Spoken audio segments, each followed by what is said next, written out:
every initiative which India is taking, or what any space mission which ISRO is launching, they automatically are very important for both prelims and mains examinations. India is taking a lot of initiatives to further advance our understanding of universe, and so many telescopes and many launches by ISRO are great example to showcase that. If you look at the, for example, Webb telescope has provided detailed picture of nebula such as Carina Nebula or Eagle Nebula, or one of my favorite nebula is Pillars of Creation.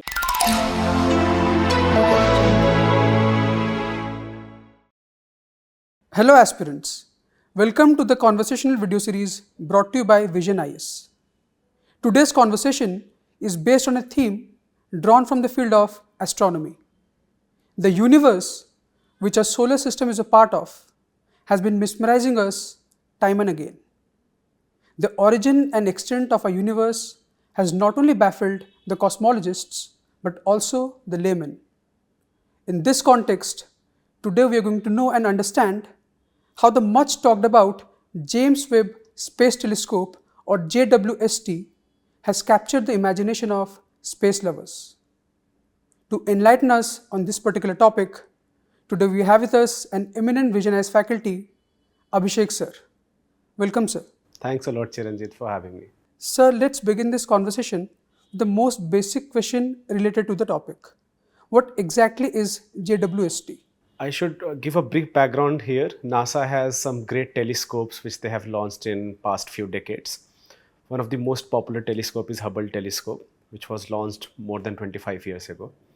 But early in 1990s itself, a conversation started that we need to launch another telescope.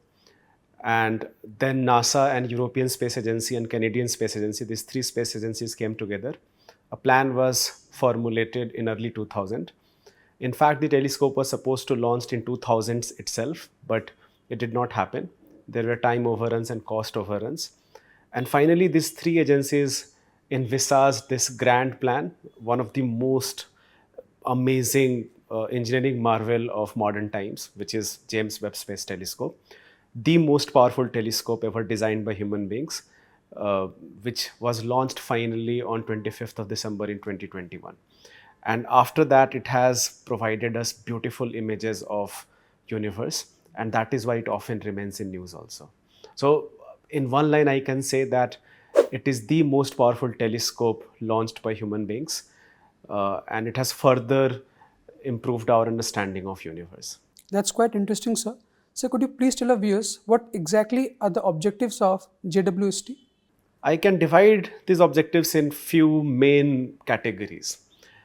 JWST is so powerful that it can venture into the deepest of space, and it can look into the very first lights which emerged out of space since Big Bang. So it has the potential to look at the evolution of universe itself in its very early stage. It has the potential to look into the formation of earliest stars and galaxies, as well as how planets are formed. It has very powerful instruments which can also tell us about the atmosphere of exoplanets. Exoplanets are planets which are not part of solar system. So we can also know about the atmospheric composition of exoplanets which are few hundred light years away from us. So these are the main scientific objectives of Webb telescope.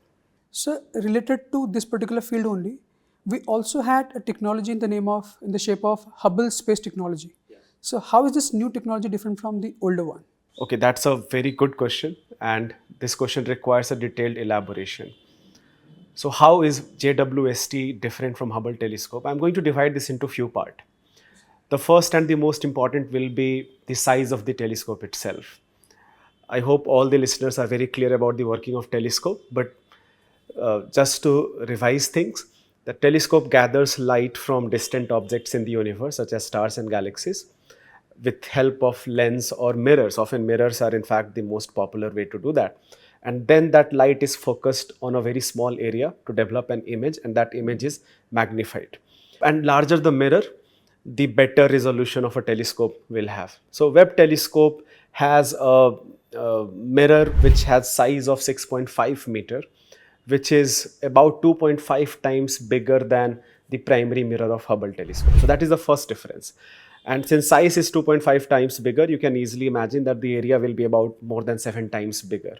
So it can gather lot of light and even faint light from the most distant objects in the universe. So that is the first parameter, that it is a huge telescope. The second thing, that where it is placed.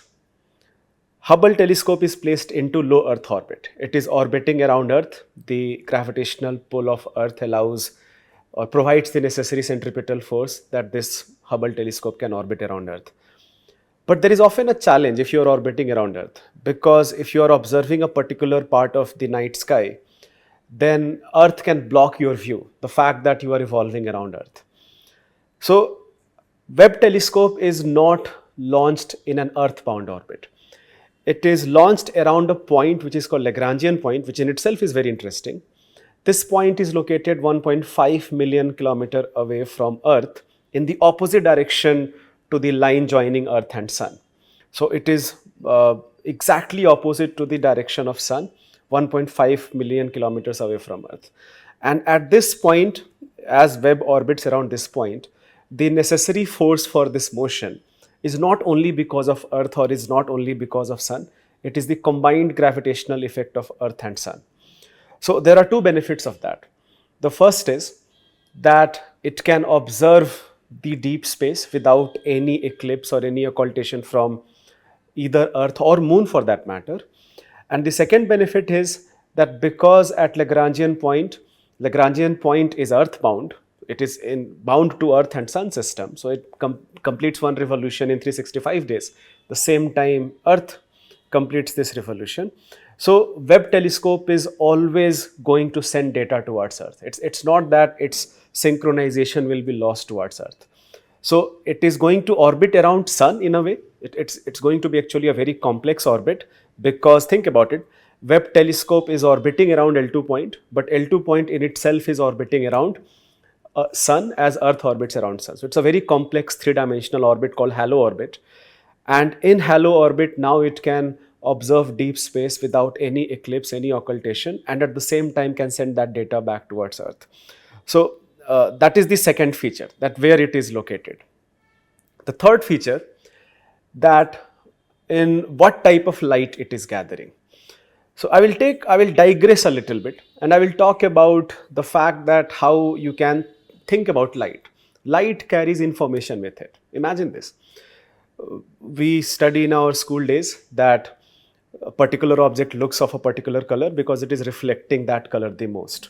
So in a way, light is carrying that information about color. But turns out it is not just about color or shape or size. Light carries various type of information. It carries the information about the materials it has come in contact with, both the physical properties of the materials as well as the chemical properties. And turns out that every object in this universe, every atom, every molecule in this universe has a unique optical signature. There is a branch of science which is called spectroscopy, which is dedicated to this particular discipline, that where you analyze light, and then by analyzing light you try to determine that what type of materials it came in contact with, which type of materials from it was emitted or reflected or scattered. In fact, there are materials which will absorb some frequencies of light much more than other frequencies. So when you gather light from those materials, you'll find that few frequencies are missing. So by analyzing that light, you can actually know about the source itself. So Webb telescope observes universe in infrared light. And that in itself has an advantage. So while Hubble telescope was observing universe in visible light or even some bands of ultraviolet and even some bands of infrared light, but Webb telescope inherently is observing universe in infrared light. And infrared light has some fundamental benefits.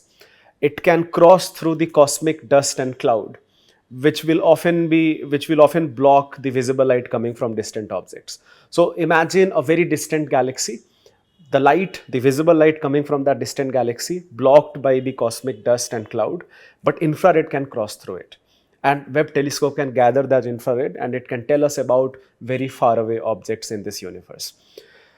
But not only this, it is not just about developing image, it is also about analyzing that light now, understanding that what type of chemicals or what type of molecules are what type of molecules this light has come in contact with. So for example, one of the objective of Webb telescope, as I mentioned earlier, was analyzing exoplanet. So not only it can image an exoplanet, it can also tell about what type of gases are prevalent in its atmosphere, and it has done that. So that is another amazing benefit, that it is observing universe not in visible or ultraviolet light. It is doing that in infrared light, which has in its own benefit. And then there are certain instruments which allows us to analyze that light, and it allows us to know about the atomic and molecular composition of very far away distant objects.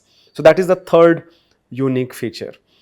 The fourth unique feature of this telescope is that if you look at the telescope, apart from the primary mirrors, those 18 primary mirrors of golden color, you will also find that at the base of those primary mirrors, there is a very large shape. And if you look closely, you will find that there are 5 layers of that. And by the way, just to give you some context, it's a huge shape. It's as large as a tennis field. And that is actually a sun shield. So if you look at the positioning of Webb telescope, so for example, let's say this is sun and you have earth, and then you have sun shield, and the mirror is actually away from the sun. And that sun shield is so powerful that the part of the sun shield which is facing sun, the temperature will be about 80-90 degrees Celsius. And the part of the sun shield which is now attached to the mirror itself, the temperature will be about minus 230 or even minus 250 degrees Celsius, where lot of atmospheric gases like nitrogen or oxygen will exist into liquid state. So it's such a powerful shield. But then a question arises that why have we done that? Why do we want this to happen? And there is a very good reason behind it. Turns out that every object, as it heats up, it radiates infrared light. In fact, we also radiate infrared light. You can ask a question that why our temperature does not drop down? Because we also absorb. So as long as the temperature between a system and surrounding is same, whatever amount you are radiating, the same amount you also absorb. So your temperature does not fluctuate. But if there is a temperature difference, you are going to lose more energy than how much energy you are going to gain. So all objects, when they heat up, they start radiating infrared light.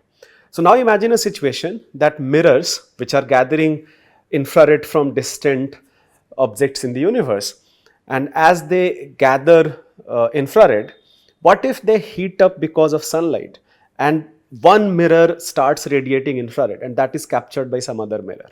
We do not want that to happen. So we do not even want the mirror's own infrared to affect our sensitivity of the data collection. And that is why there is such a powerful sun shield. So yeah, I think these are some of the most fundamental differences between the previous telescopes such as Hubble and James Webb Space Telescope. Some of the facts that you mentioned were really fascinating. The new telescope has really remarkable properties.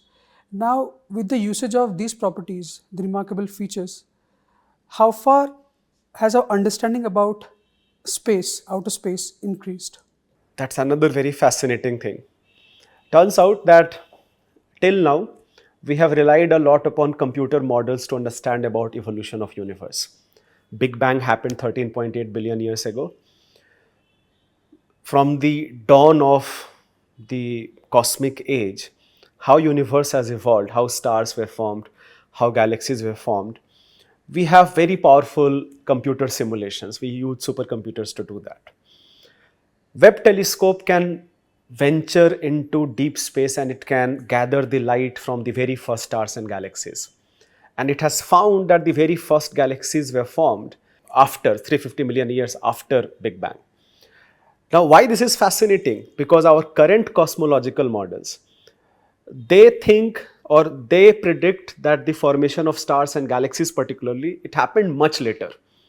But Webb telescope is now telling us that that is not the case.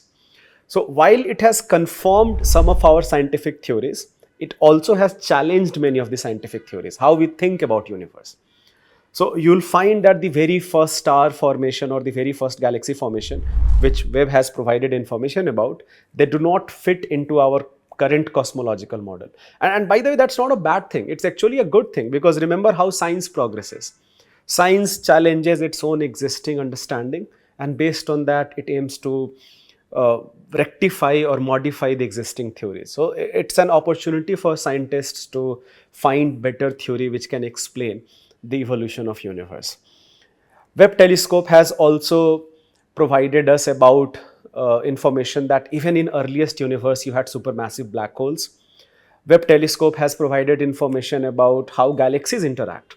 Think about one galaxy which comprises of few hundred billion stars. And just one of the best picture I can provide you is there is a image of Stephan quintet. Stephan quintet, if you look at that, there are 5 galaxies, and 4 of them you can clearly see that one of them is in background, but the 4 galaxies are interacting together because of their mutual gravitational force. So imagine the same thing, a telescope very far away, which can perhaps get the same information about Milky Way galaxy and Andromeda galaxy, because the nearest galaxy to Milky Way galaxy, that these 2 galaxies are also interacting. It has also provided us information about the atmospheric composition, about some of the very far away planets, exoplanets, and I will give you 2 examples. There is a planet called WASP, we call it WASP, and in its atmosphere we have found carbon dioxide. But one of the most interesting discovery is WASP is about 700 million light years away. So think about it, that Webb telescope can gather the reflected light from the planet. Planet does not have its own light, reflected light from the planet, and it can tell us that there is carbon dioxide in its atmosphere. But even more interesting is there is another exoplanet, we have named it K2-18b.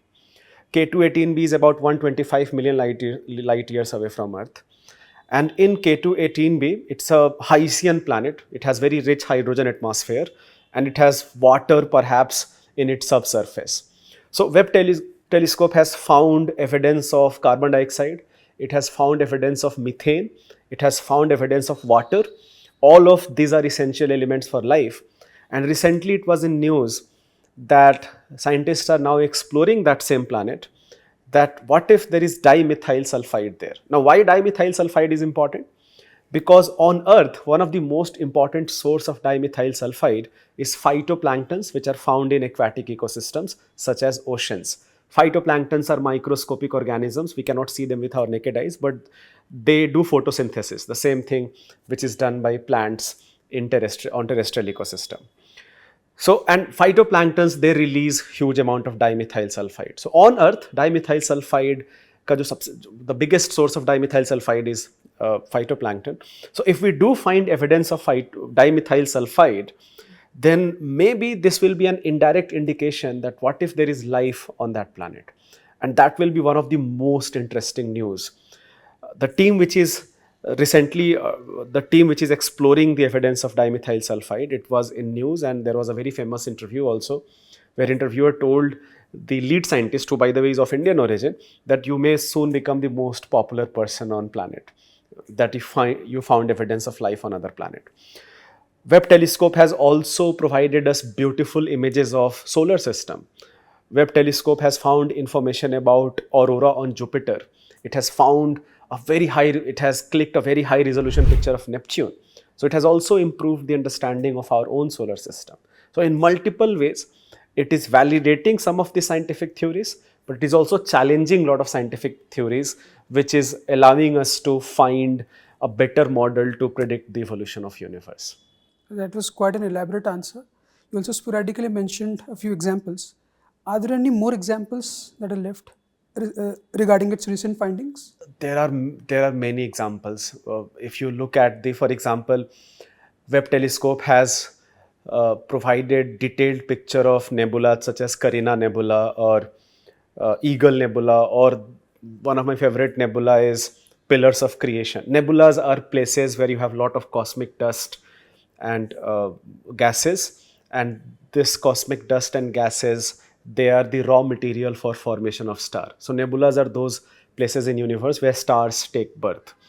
And we already had information about these nebulas from the data of Hubble telescope, but now Webb data has provided us in detail that how protostars are forming in these nebulas, and how even protoplanets can form in such type of systems. So in multiple ways, there are so many good examples about studying exoplanet or the earliest stars and galaxies, or how stars form in nebula region, which Webb has provided in just about 2.5 years since it's started gathering information about universe.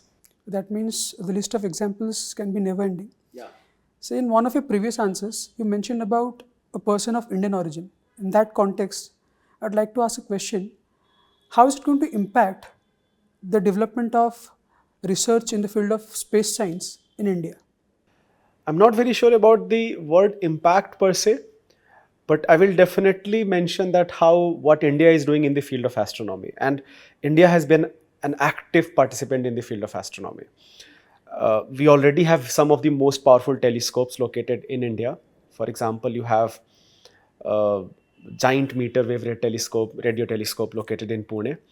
But India became member of 30-meter telescope, which is under construction. India is a member of that. India is also a member of one of the most important astronomical organization called SKAO, Square Kilometer Array Observatory. So India is doing a lot. ISRO has launched its own space observatories. In past, we launched AstroSat, or recently we launched Aditya L1 mission to observe sun, or we launched ExpoSat to know about X-ray sources in the universe. So India is taking a lot of initiatives to further advance our understanding of universe, and so many telescopes and many launches by ISRO are great example to showcase that. Thank you so much. I think we have touched upon each and every aspect. Now, a very pertinent question, because most of our viewers are UPSC aspirants. So, from the UPSC perspective, how important is this particular topic, JWST? Okay, so there was a question asked by UPSC in mains examination directly. If you remember the 2022 mains paper, there was a 15-marker question, which in fact touched upon the many aspects which you did ask me. That how is Webb telescope different from other previous telescope, or how it aims to evolve our understanding about universe. So there already was a question asked by UPSC in mains examination, but since Webb telescope always remains in the news because of the images and because of the spectroscopic data it is providing us, you can expect astronomy to be a very important theme in subsequent prelims and mains examination. So think about how there was a question in previous year, last year, 2023 prelims examination, where UPSC asked about nebula or pulsars or Cepheid stars. Similarly, look at the 2024 prelims examination, where there was a question about comparing dwarf stars and very big stars. So the field of astronomy is going to remain in news a lot. So even if UPSC is not asking a question directly from Webb telescope, UPSC can definitely ask questions from the field of astronomy.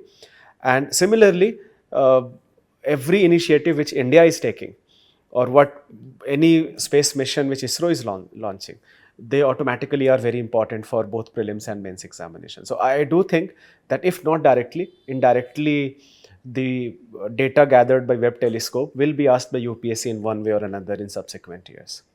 Thank you so much, sir, for sharing your deep insights about JWST. We'd definitely like to have more episodes on this particular topic or related scientific developments. Would you like to say something? Thanks a lot, Chiranjit, for having me. So, students, you must have definitely benefited from this session. Try to make the most of it. All the very best.